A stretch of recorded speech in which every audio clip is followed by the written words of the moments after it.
Хотын тал бомбтууд дээр бас бүтээн байгуулалтын ажлууд ингээд улирлын чанартай хийгээд байгаа юм. Энэ дундаад нөгөө цахим бомб гэдэг асуудал яригдаад тийм л хүмүүс хоорондоо харилцахгүйгээр ачаа бараа солилцдог байх тий.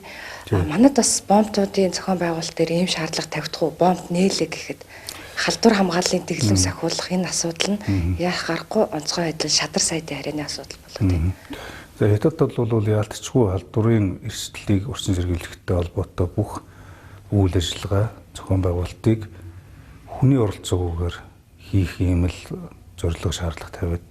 Тийм ч учраас энэ хүрээнд одоо бид нөгөө контейнер хэлийн зааг дээр контейнер солилцлоо, жолоочууд нарыг оруулаагүй гэдэг асуудал бол Хятадын талаас тавьж байгаа шаардлагын дагуу хийж байгаа ажил.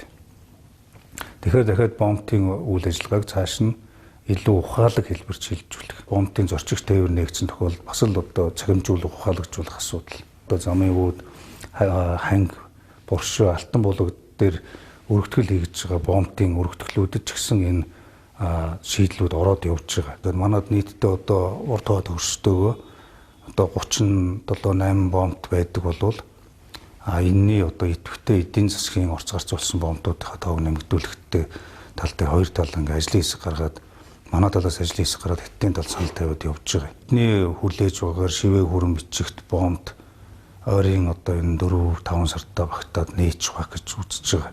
Түр бомбтоор ч гэсэн нээгээд гүнийн бүрдүүлэлтээр аль болох л одоо худалдаа 8-ыг эрчимжүүлэх тал асуудал их чухал байгаа учраас энийг л одоо анхаарч ажиллаж байгаа.